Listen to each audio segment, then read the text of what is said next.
Muito bem. Então vamos lá. Aqui o processo de diferenciação do floema vai ocorrer em duas etapas. Por isso que eu fiz o desenho das células meristemáticas e já estou preparando duas etapas na minha explicação. Por que isso? Porque o floema... Agora vamos apagar aqui. Não é mastema, né? É floema. Tem uma função diferente do xilema. Tá? O floema, ele vai transportar água, sim, mas não é esse o objetivo dele. O objetivo dele é transportar os produtos da fotossíntese. Como é que eu chamo genericamente os produtos da fotossíntese? Aula passada? Fotoassimilados. São os produtos da fotossíntese. Certo? Lembrem que os produtos da fotossíntese são moléculas orgânicas. E lembra a diferença das orgânicas para as inorgânicas? As orgânicas não são bem maiores e mais complexas? E aí tem um problema. O transporte dessas moléculas dos fotoassimilados não pode ocorrer fora de células vivas. No xilema, eu matei as células para transportar água. Porque está levando água e sais. Não tem molécula orgânica. Agora, no floema, eu estou transportando moléculas orgânicas, fotoassimilados, moléculas grandes. E eu tenho que fazer esse transporte pelo interior de células vivas. Então, adiciona um pouco de complexidade aí. Onde que começa o floema? Se ele transporta fotoassimilados? Nas folhas. Nas folhas que ocorre a fotossíntese, né? Sim? E para onde ocorre esse transporte? Qual é o destino? Para toda a planta, porque toda a planta precisa de moléculas orgânicas, precisa de alimento, precisa de fotoassimilados. Então a planta vai produzir os fotoassimilados nas folhas e o floema vai fazer esse transporte para todo o corpo da planta. Então veja que não é assim exatamente o contrário um do outro, xilema e floema.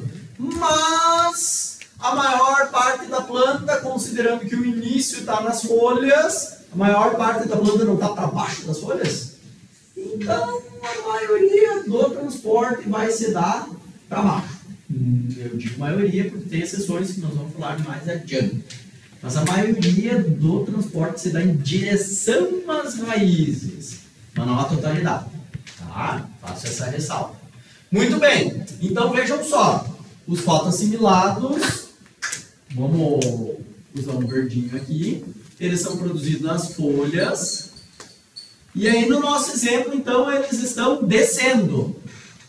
Tá? Mais uma vez, eles vão ter que atravessar aqui, passar, desviar o núcleo, desviar o vacúolo, desviar outra célula. É um transporte ineficiente e cheio de obstáculos. Como que eu posso fazer esse transporte se tornar mais rápido e efetivo pelo interior de células vivas? Como? Bom, aí vamos lá. O processo de diferenciação vai se dar em duas etapas. A primeira etapa vai ocorrer uma divisão assimétrica.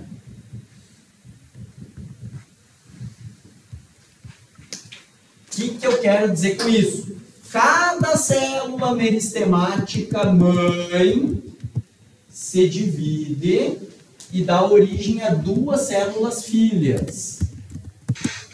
Uma maior, uma menorzinha. Perceberam?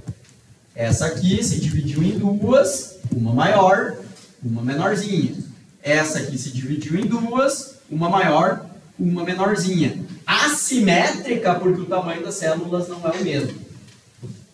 Uma célula é grande, a outra é pequena. Ok até aqui? Beleza? Muito bem. Aí olha só, essas células têm nome. Qual que é o nome delas? A célula maior eu vou chamar de elemento de tubo privado.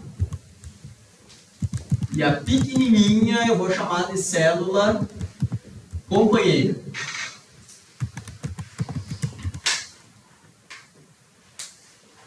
Bom, eu tenho que manter a célula viva para poder transportar os fotoassimilados. Mas eu posso simplificar um pouco o conteúdo dessas células. Eu tenho como, por exemplo, me livrar do núcleo e vacúolo, mantendo o citoplasma no lugar, e manter essas células vivas. Será que é possível manter essas células vivas sem vacúolo e sem núcleo? E sem a maior parte das organelas? Consigo manter essas células vivas? Na verdade, eu tinha que ter apagado o outro, né? Eu apaguei a do meio, mas não tem problema. Então, o que ocorre aqui também é uma autólise, ou seja, a parte da célula se perdeu, se quebrou, se desmanchou, mas não a sua totalidade. Né? Então, eu vou desenhar de volta para o meu exemplo ficar certinho no quadro. A parte que eu apaguei é a mais fácil para mim. Deixa eu só corrigir meu erro aqui. Perdão. Então, vamos botar aqui núcleo, volta. Ninguém viu meu erro. Aí, tá. Então, a primeira etapa é a divisão assimétrica, a segunda etapa é a autólise incompleta. Incompleta por quê? Porque não ocorreu o desmonte total da célula. Se manteve o citoplasma com o conteúdo citoplasmático, o conteúdo interno da célula está aqui. Eu só perdi organelas. Uma célula tem como viver sem núcleo, sem vacúolo e sem as outras organelas? Consegue se ela tiver uma amiguinha fazendo um metabolismo para ela. Fazendo o que o núcleo faz, fazendo o que todas as organelas fazem. Quem que é a amiguinha que vai sustentar o elemento do tubo privado? É a célula companheira. Bem companheira, né? Bem parceira ela. Então, vejam que a dupla de elemento de tubo privado e célula companheira vai formar o que a gente chama de floema. O floema é esse conjunto inteiro. Desses dois tipos de células que são diferentes. Uma célula esvaziada de organelas e uma outra pequenininha que tem o dobro de organelas no seu interior, que é para se sustentar e sustentar a irmãzinha dela, metabolicamente falando. Agora, com a célula do jeito que está, não é fácil para os fotoassimilados descerem por aqui? Não é mais rápido e eficiente que se transporta? Sim? Pelo interior de uma célula viva? Interior de célula viva, sem atravessar membranas e desimpedido, fluxo desimpedido. Vou botar de preto aqui para o pessoal mais lá do fundo enxergar melhor. Então, o fluxo é mais eficiente e desimpedido. Este é o processo de diferenciação celular do floema. Começando com células meristemáticas, eu vou acabar com este conjunto de elementos de tubo privado mais célula companheira. Né? E essa aqui é a célula companheira e esse aqui é o elemento de tubo privado. É isso. Alguma dúvida sobre a diferenciação do floema? O pequeno que mantém as organelas é a célula companheira. O grande que sofreu autólise incompleta é o elemento de tubo privado. Depois da diferenciação, é o elemento de tubo privado.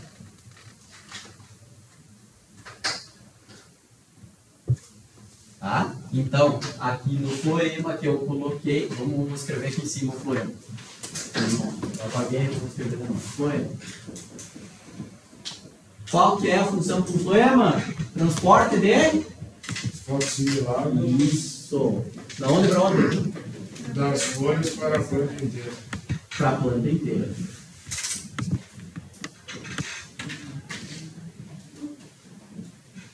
Qual que é o processo de diferenciação?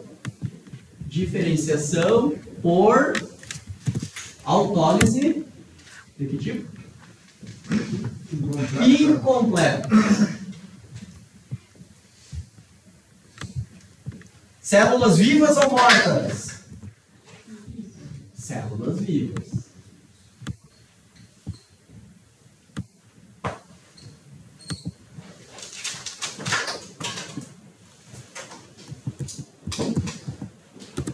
Ok? Então vejam que é um pouquinho diferente o processo de diferenciação dos dois. Né?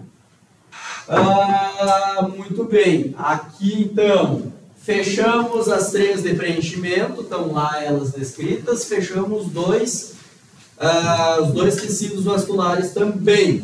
Na aula de hoje faltou apenas a epiderme, que é o tecido de revestimento de plantas não lenhosas. Né? No caso, depois das lenhosas, vira periderme, mas não precisa saber disso por hora. Então, a epiderme, primeiro tecido de revestimento. O nome já diz, né? Eu já expliquei, vamos botar aqui então, epiderme. Função primária, revestimento. Pergunto para vocês, na construção civil, vai fazer uma casa, vai numa loja de materiais de construção, o que é revestimento? O que tu compra como sendo revestimento? Isso. Porcelanato, azulejo, lajota, isso não é revestimento? Sim?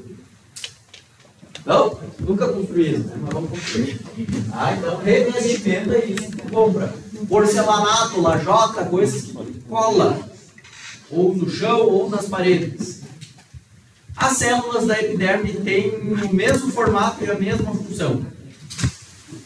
Então, tu vai revestir o corpo da planta com placas. E essas placas, pela lógica, o formato delas vão ser como? Estreitas e com uma grande área. Os porcelanatos não são cada vez maior a área deles e não são estreitinhos? Para aumentar a função deles, que é de revestir aquela superfície, mesma coisa. Então, tu pegar uma epiderme, o que tu vai encontrar? Vai encontrar células no formato de placas. A largura dessas células é pequenininha, mas elas vão ter uma grande área para maximizar, recobrir a superfície do corpo da planta. Tá? O grande problema é o seguinte: o grande problema da epiderme é o seguinte. Não sei se vocês viram, mas em todas as células que eu desenhei até agora, desde o início da aula, as paredes celulares no encontro, estão vendo? Eu tenho uma parede celular dupla. Por quê? É o encontro da parede celular desta célula com a parede celular dessa aqui. Viu?